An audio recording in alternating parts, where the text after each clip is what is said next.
Five, four, three, two, one. John Miglash for the Wisconsin DMA and the International Society for Strategic Marketing. Okay, so I love catalogs, right? So I get this catalog, and I see the back of it, and it's got the warm down vest thingy, and it's in the United Mileage Plus.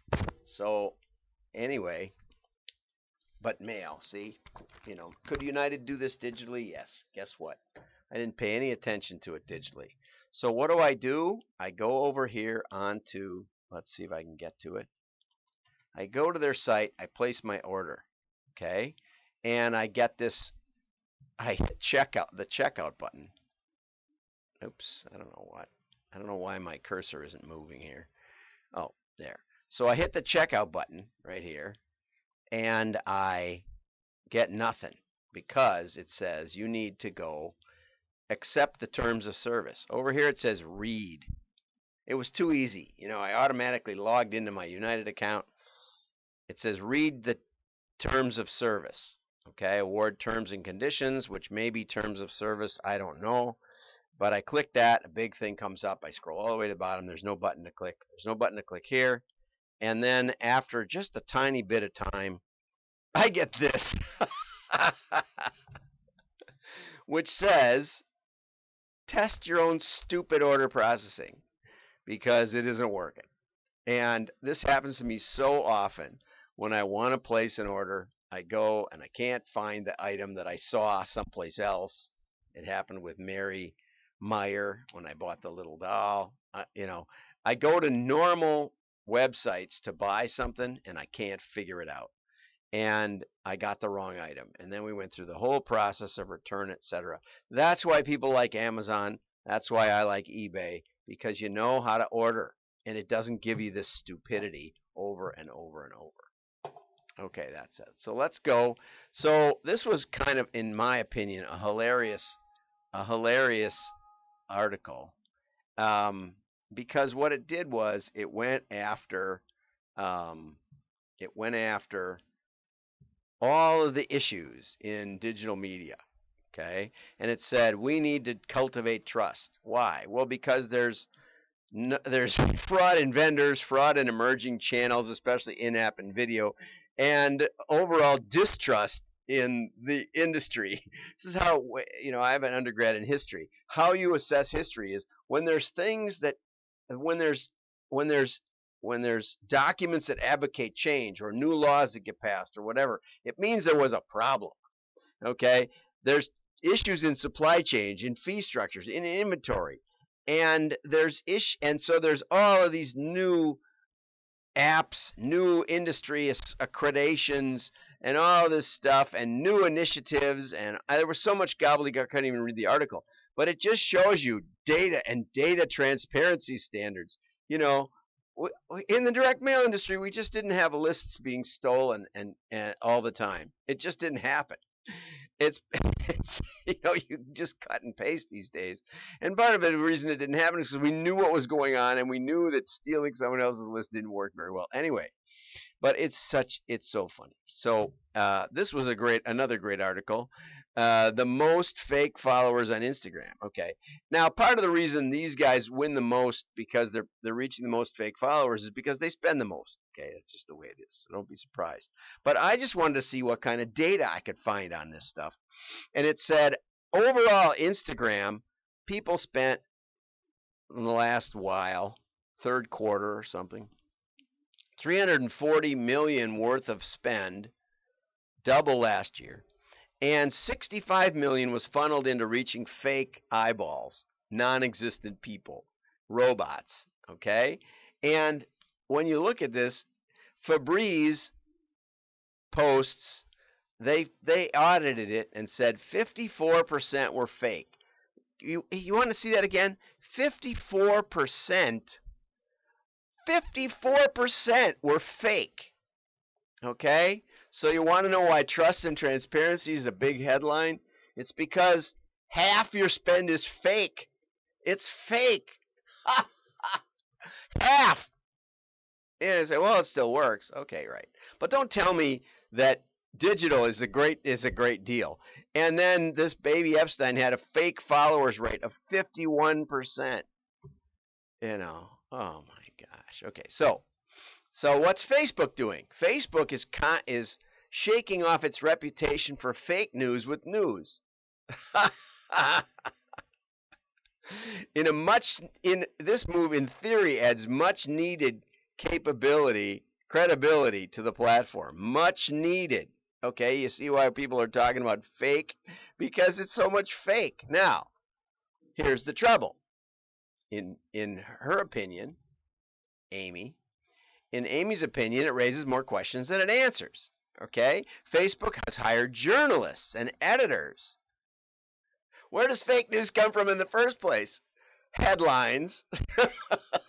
News outlets. Right. That's where it comes from. So let's hire some journalists.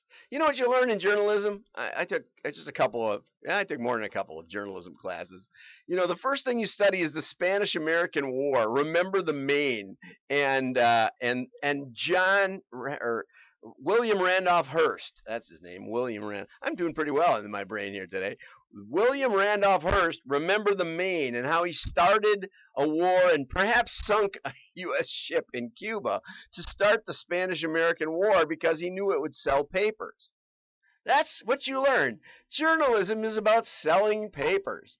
And how do you do it? Start a war. Okay? So where does fake news come from? Journalists. So Facebook is going to, and you know, one of the counters to the fake news has been the underground news, because free speech, you know, free speech. I was just out in Boston, went to the Bunker Hill Monument. Free speech got us free from the British. It was the underground, not the established newspapers. They were saying, what is all this hubbub about? Britain isn't that bad. We should just shut up. Okay, and then she points out the list of trusted sources includes Breitbart. Now, I happen to believe Andrew Breitbart was one of the most brilliant people that have ever written, but she calls it a far-right website. Far-right in what sense? Oh, because it makes a point of highlighting crimes by immigrants. Well, the main news, the mainstream media, is ignoring it. It's an alternative. That's what free speech is about. I'm not going to defend Breitbart. I don't even read Breitbart. But it was funny when I posted a news item, which, as far as I know, was 100% true on Facebook. My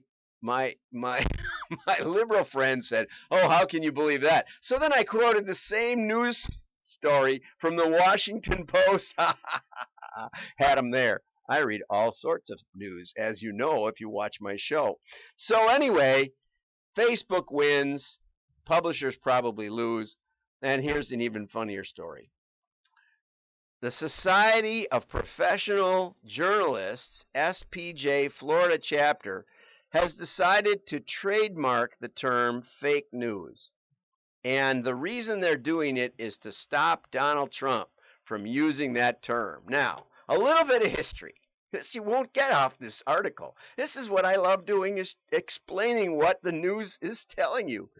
But fake news was used by the mainstream media to talk about Donald Trump. When Donald Trump said, "I'm being spied on," there's a deep state. You know, everybody, all the mainstream media said, "Oh, fake news, fake news, fake news, fake news." They coined the term, just as a historical fact.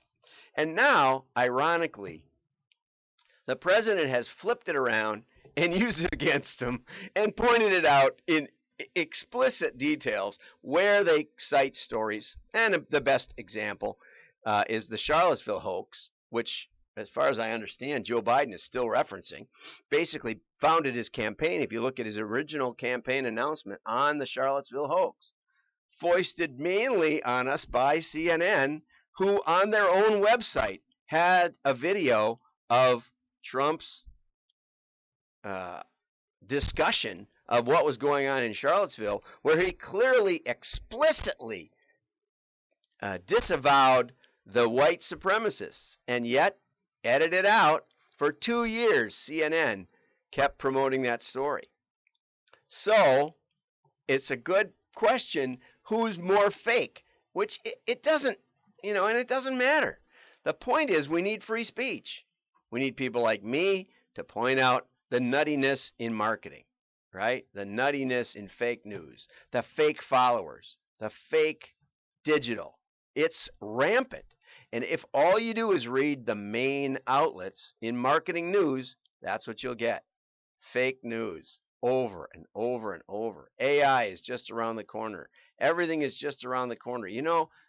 Totally personalized. The first time I found somebody talking about how in the future your news and your advertising will be totally personalized? 1978.